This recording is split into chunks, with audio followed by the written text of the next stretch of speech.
उसको किस तरह से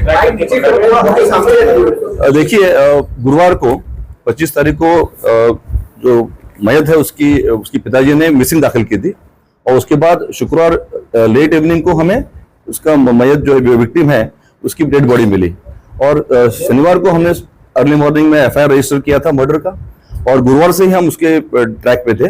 तो जो कुछ हमें इंट्रोगेशन उनके रिलेटिव्स, फ्रेंड्स, लोकल लाइट जो दे रहे थे और भी टेक्निकल इनपुट से हम जो मिल रहा था उसके आधार पर हमने करीब करीब 8 टीम डीसीपी जोन 2 और डीसीपी क्राइम साहब के और सीपी साहब के अंडर हमने बनाई थी, उनके गाइडेंस में काम कर रहे थे। तो इनपुट्स हम मिलने के बाद हमें जो लगा जो अनुभव से और एनालिसिस से कि ये कर्नाटक में होने की संभावना है, तो उसके तहत हमने 2 टीम, बेंगलोर में 2 टीम और जो यादगीर जिला है शाहपुर तालुका, वहां पे 2 टीम हमारी कार्यरत थी और 3-4 सस्पेक्ट थे इसमें, जो आपने बताया अभी मोहसिन वगैरह।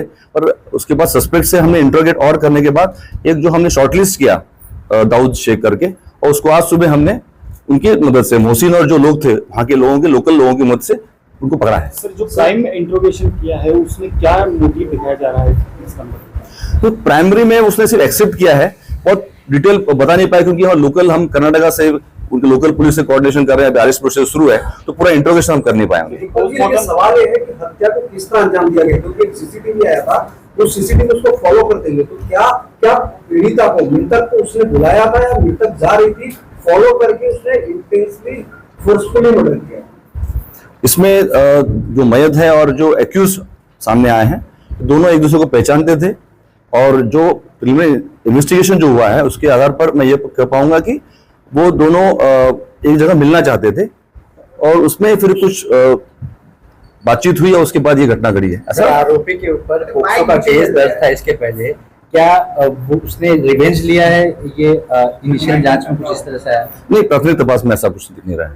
सर, लेकिन क्या फर्स्ट टाइम में मुलाकात थी सीडीआर में, उनके कंटिन्यूअस बातचीत या चैटिंग की बात सामने आ रही है, तो कंटिन्यूअस कांटेक्ट में थे, फ्रेंडशिप थी कोई? क्योंकि पास्ट में किसी परिवार की तरफ से पॉस्को का एफआईआर दर्ज कराया गया, कांटेक्ट में है, पर उस कांटेक्ट में काफी लोग हैं, मतलब अभी दोस्त हैं, तो बोल नहीं पाएंगे कि एक्चुअली उनका इंटेंशन क्या था, पर इंट्रोगेशन में समझेगा हमें। सर, पीड़िता का चेहरा बुरी तरह से खराब मिला था, अब जब पीड़िता का शव मिला था, क्या इसमें नजर आ रहा है क्या आरोपी का ये किया धरा है उसकी आइडेंटिटी छुपाने के लिए या फिर किसी और वजह से पीड़िता का चेहरा नहीं? जो अब तक इन्वेस्टिगेशन सामने आया है, हमें जो पीएम करने जो डॉक्टर है उनसे भी हमने बातचीत की है आयो ने, तो जो मेन कॉज ऑफ डेथ है वो है स्टैबिंग, और जो चेहरे की बात आप कर रहे हैं हमें शंका है कि वो हो सकता है कि जंगली जो प्राणी होते हैं, जो वो कुत्ते वगैरह होते हैं, तो होने की संभावना है। वो पीएम रिपोर्ट आने के बाद आज वो क्लियर हो पाएगा। पूरे मामले में कितने आरोपी कुल हैं? आपको अभी भी लगता है कि दाऊद शेख नाम का एक ही आरोपी ने इस पूरे वारदात को अंजाम दिया? लेकिन सस्पेक्ट तो हमारे पास 2-3 थे, मोहसिन वगैरह लग रहे थे हमें, पर जब वहां जाके हमने टीम ने इंट्रोगेट किया, इन्वेस्टिगेट किया, तो लोकल जो सस्पेक्ट थे उन्होंने हमें बाद में जो आरोपी पकड़ा है उसको पकड़ने में मदद की है। तो अभी तक जो लगा है कि एक ही आरोपी इसमें है। पोस्टमार्टम रिपोर्ट में क्या चीज बताई गई है, क्योंकि जो स्टैबिंग हुई है पीठ पर, पेट पर, उसके अलावा भी कहीं कोई इंजरी के निशान और चोट के निशान मालूम पड़े? देखो, पीएम रिपोर्ट तो आज प्राप्त होना है। जो चर्चा हुई है डॉक्टर से और आयोग की, उसके इंक्वेस्ट पंचनामा जो उन्होंने देखा है उसके हिसाब से तो सिर्फ स्टैब इंजरी इसमें है और जो चेहरे पे या जो बाकी इंजरीज है वो आरोपी के द्वारा दिख नहीं रही है। क्या शादी को लेकर कोई अनबन थी? आप कह रहे मिलना चाहते थे, कोई बात करना, कोई मतलब मैरिज जैसी, कोई शादी जैसी कोई बात क्यों मिलना चाहते थे? देखिए, अभी तो इंट्रोगेशन पूरा कर नहीं पाए हम लोग, जो इन्फॉर्मेशन मिली है वो एक दूसरे को मिलने के इसमें थे, मिलना चाहते थे। वो दाऊद का दबाव था? दबाव नहीं कह पाऊंगा मैं, अभी तो जो बातचीत है अब तो ऐसा कंप्लेन तो आया नहीं है।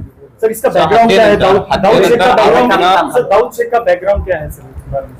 देखिए, वो पहले उरण में रहा है काफी दिन, उसके बाद जो पॉस्को दाखिल हुआ उसके बाद वो कोरोना के दरमियान वो कर्नाटक चला गया और वहां ड्राइवर करके वो काम करता था। 1-2 कंपनी चेंज की है उसने, वो पूरा डिटेल हम ले रहे हैं उसके बारे में। त्यानंतर पीडितेचा मोबाईल सुद्धा आरोपीने स्वतःच्या सोबत नेला होता का? मोबाईल आपल्याला सापडलेला आहे का?